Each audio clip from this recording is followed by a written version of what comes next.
pessoal, esse é o primeiro vídeo do nosso mês de Halloween e não vai ser um mês horror como alguns blogs fazem, porque eu não sou muito de ler e assistir filmes de terror mesmo, assim, aquele terror que te deixa realmente com medo. Vocês vão ver muitos monstros e bruxas e vampiros por aqui, porque é mais o que eu gosto.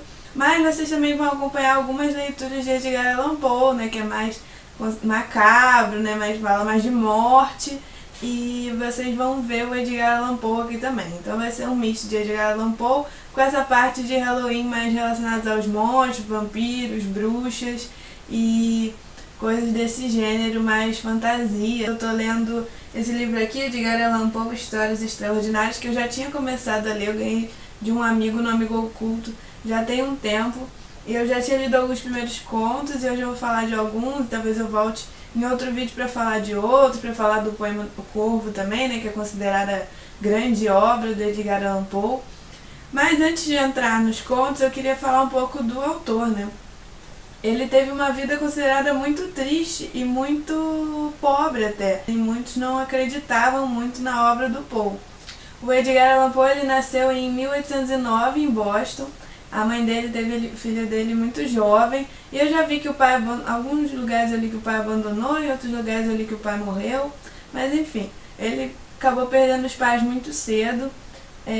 A mãe dele faleceu, ele era uma criança pequena, ele foi adotado e parece que a mãe adotiva dele também faleceu. Ele teve várias perdas ao longo da vida dele. Quando ele se casou, a esposa dele também faleceu, a esposa dele era muito nova. Aqui não diz, mas eu vi num vídeo da Tati Feltrin, vou deixar o link aqui embaixo, que tem 10 curiosidades sobre o Edgar Allan Poe. Mas a Tati fala que quando ele se casou com a Virginia, ela tinha 13 anos, caramba.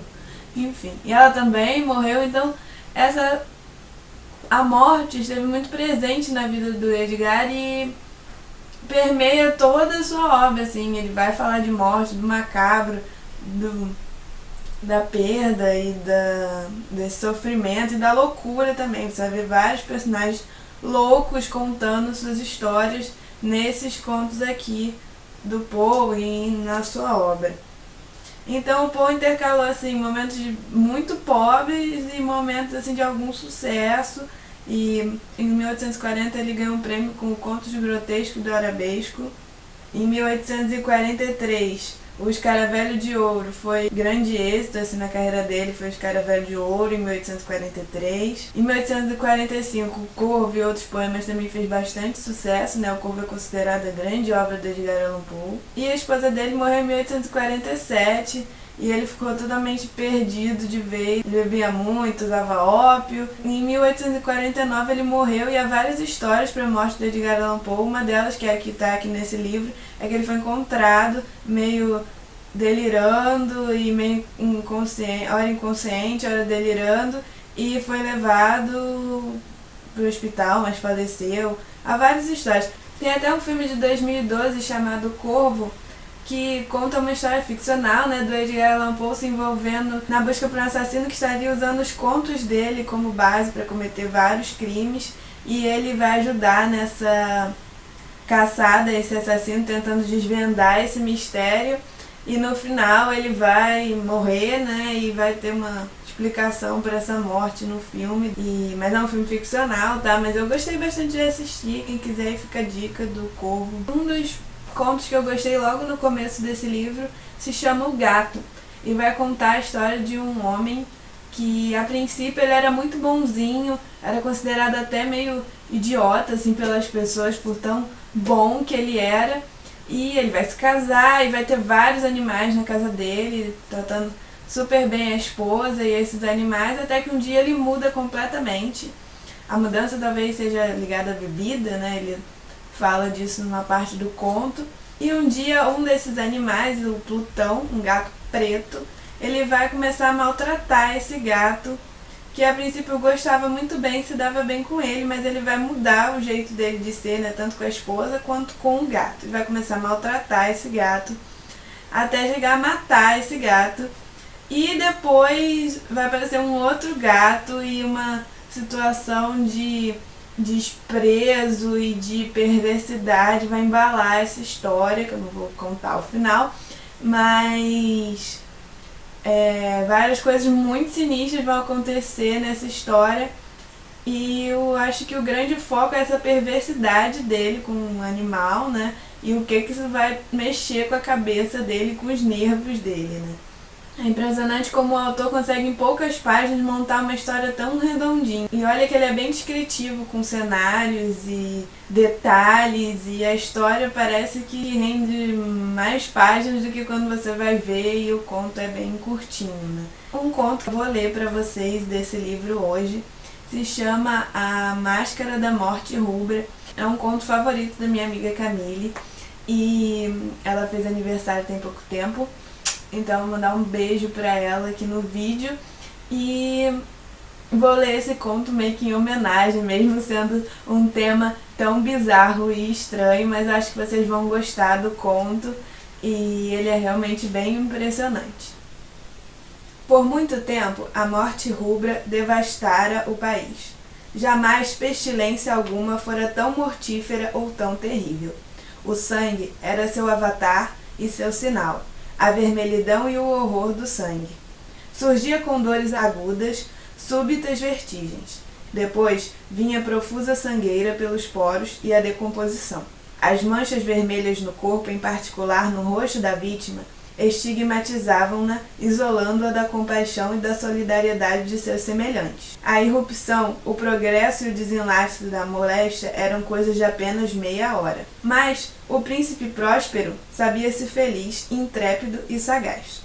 Quando seus domínios começaram a despovoar-se, chamou sua presença um milheiro de amigos sadios e frívolos, escolhidos entre os fidalgos e damas da corte. E com ele se encerrou numa de suas abadias fortificadas. Era um edifício vasto e magnífico, criação do gosto excêntrico, posto que majestoso do próprio príncipe. Forte e alta muralha com portões de ferro cercava-o por todos os lados. Uma vez lá dentro, os cortesãos, com auxílio de forjas e pesados martelos, rebitaram os ferrolhos, a fim de cortar todos os meios de ingresso ao desespero dos de fora e de escape ao frenesi dos de dentro. A abadia estava amplamente abastecida. Com tais precauções, podiam os cortesãos desafiar o contágio. O mundo externo que se arranjasse. Por enquanto, era loucura pensar nele ou afligir-se por sua causa. O príncipe tomara todas as providências para garantir o divertimento dos hóspedes. Contratara bufões, improvisadores, bailarinos, músicos. Beleza, vinho e segurança estavam dentro da abadia. Além de seus muros, campeava a morte rubra. Ao fim do 5º ou 6º mês de reclusão, quando mais furiosamente lavrava a pestilência lá fora, o príncipe Próspero decidiu entreter seus amigos com um baile de máscaras de inédita magnificência. Que cena voluptuosa essa mascarada! Mas permitam-me primeiramente falar das salas em que se realizou. Era uma série imperial de 7 salões.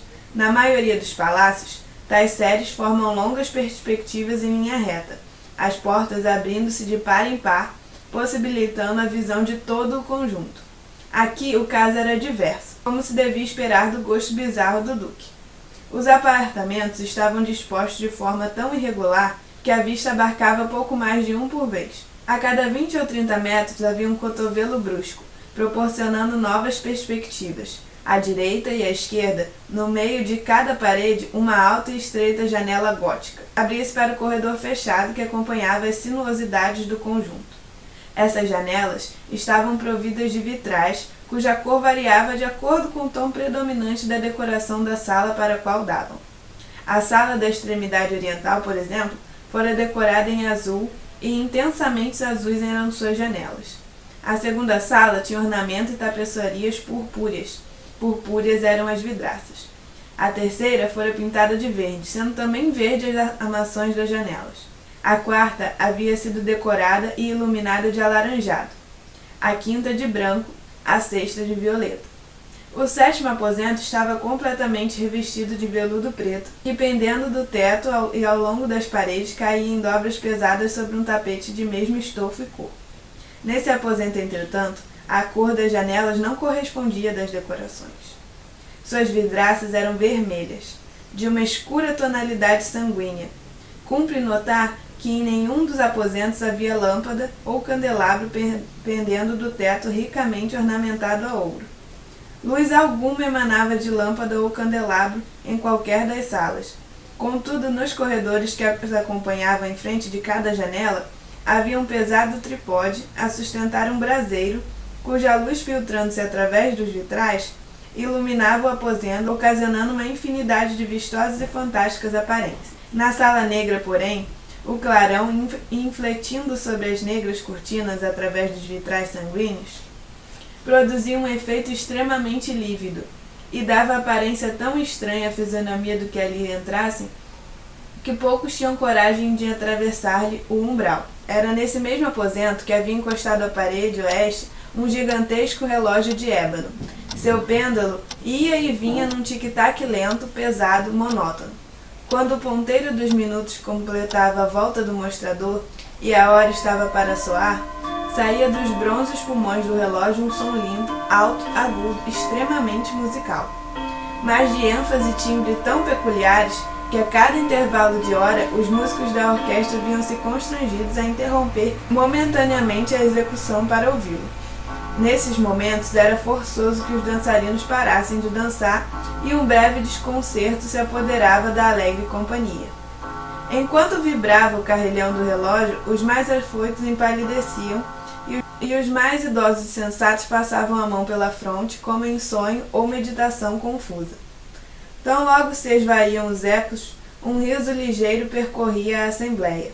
Os músicos se entreolhavam sorrindo da própria nervosidade e loucura, fazendo juras sussurradas uns aos outros de que o próximo carrilhonar do relógio não mais produziria neles tal comoção. Todavia, 60 minutos mais tarde, que abrangem 3.600 segundos do tempo que voa, quando vinha outro carrilhonar do relógio, de novo se dava o mesmo desconcerto, o mesmo tremor, a mesma meditação de antes. A despeito de tudo isso, a folia ia alegre e magnífica. Os gostos do Duque eram originais. Tinha ele olho esperto para cores e efeito. Desprezava as maneiras da moda em vigor. Seus projetos eram audazes e vivos. Suas concepções esplendiam de um lustro bárbaro. Muitos acreditariam tratar-se de um louco. Seus adeptos, porém, sabiam que não. Era preciso ouvi-lo, vê-lo e tocá-lo para assegurar-se de seu juízo perfeito. Em grande parte, ele comandara pessoalmente a caprichosa decoração das salas para a grande fête sob sua orientação. Haviam sido escolhidas as fantasias, sem dúvidas elas eram grotescas. Havia figuras arabescas com membros e adornos desproporcionados. Havia fantasias delirantes, invenções de louco. Havia muito de belo, de atrevido, de bizarro, algo de terrível, capaz em não pouca medida de provocar aversão. Para lá e para cá, nas 7 salas, movimentava-se uma multidão de sonhos. E esses sonhos andavam de um canto a outro, impregnando-se do colorido das salas, fazendo a música extravagante da orquestra soar como o eco de seus passos. Mas logo cantava o relógio de ébano na sala aveludada.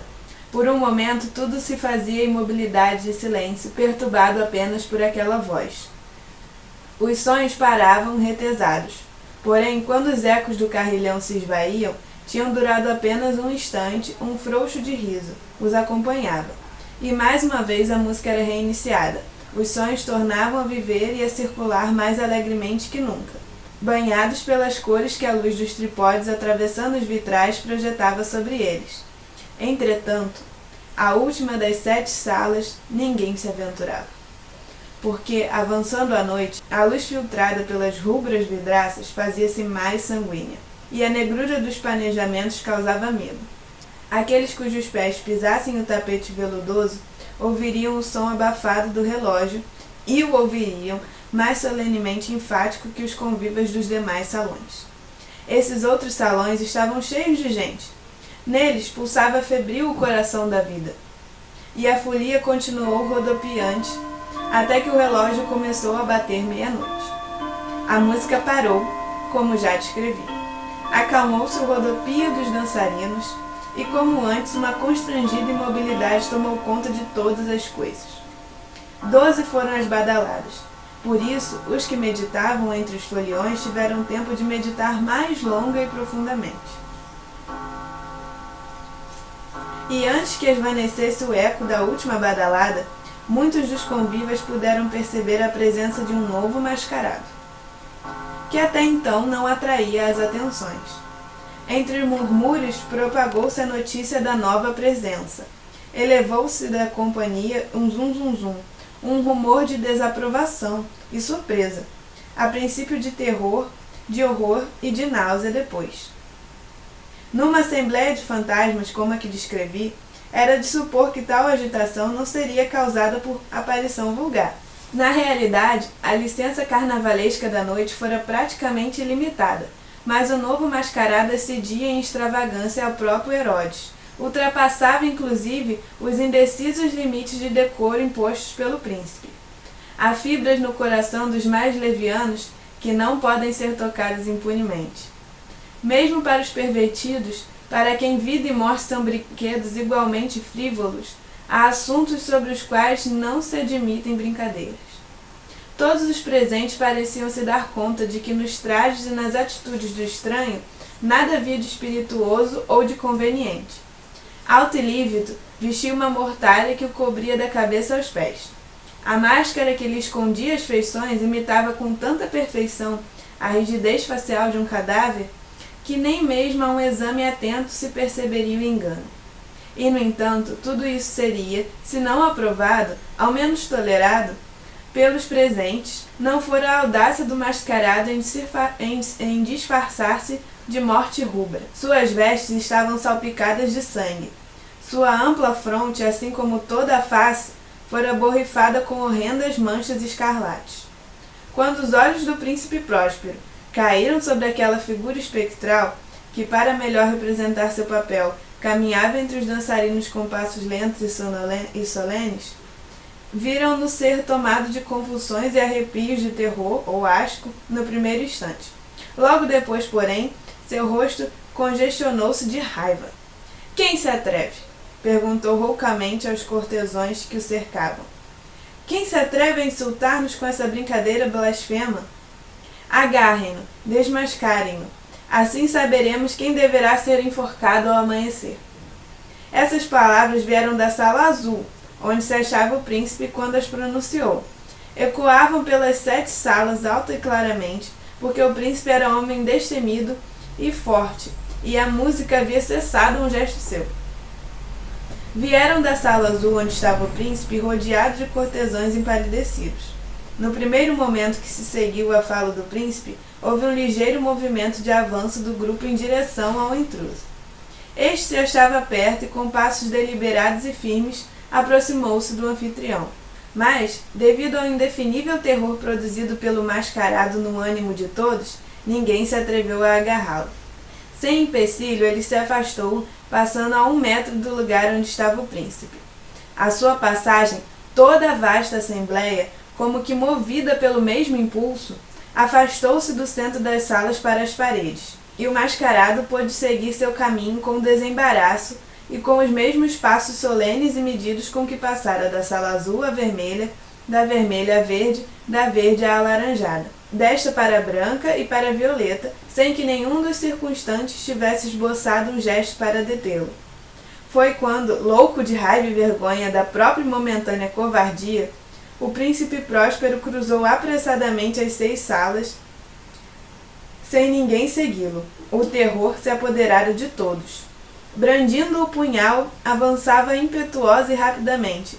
Já estava a 3 ou 4 passos do vulto que se retirava, quando este, atingindo a extremidade da sala veludada, virou-se bruscamente e enfrentou seu perseguidor. Nesse instante, ouviu-se um grito agudo, e o punhal caiu cintilante no tapete negro, sobre o qual tombou também, instantaneamente ferido de morte, o príncipe Próspero. Recorrendo à selvática coragem do desespero, um grupo de foliões correu para a sala negra e, agarrando o mascarado, cuja alta figura permanecia ereta e imóvel à sombra do relógio de ébano, detiveram-se eles, horrorizados ao descobrir que a mortalha e a máscara mortuária, que tão rudemente haviam agarrado não continham nenhuma forma tangível. Só então se reconheceu a presença da morte rubra. Viera como um ladrão na noite. E um a um caíram os foliões nos ensanguentados salões da orgia e morreram, conservando a mesma desesperada postura da queda. E a vida do relógio de ébano extinguiu-se simultaneamente com a dos últimos foliões, e as chamas dos trípodes apagaram-se, e a escuridão, a ruína e a morte rubra estenderam seu domínio ilimitado sobre tudo. Então, o que vocês acharam desse conto bem macabro sobre a morte rubra?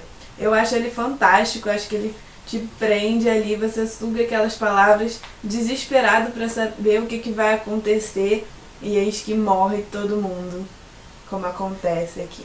O nome original é The Mask of the Red Death, e ele foi publicado em 1842. Bem, esse foi o primeiro vídeo sobre o Poe. Ainda nesse mês eu devo voltar com mais contos desse livro, com Poema Corvo e com outras histórias do Edgar Allan Poe. E sobre o que mais eu vou ler nesse mês de Halloween, eu estou terminando de ler a trilogia das almas da Deborah Harkness, que envolve um mundo de bruxas, demônios, vampiros e os humanos perdidos ali no meio daquilo tudo, e vários segredos e várias situações bem interessantes. Também tem uma história de amor nesse livro. E eu tô gostando muito dessa trilogia, espero muito que eu goste do final, e vou fazer um vídeo sobre os 3 livros, falando um pouquinho de cada um, e deve ser na semana que vem. E também pretendo ler para esse mês o livro Frankenstein, da Mary Shelley, que eu vou ler aqui no Kobo, e também o livro A Noite Maldita, do André Bianco, que me foi emprestado pela Camille, que gosta muito da temática e gosta muito do André Bianco.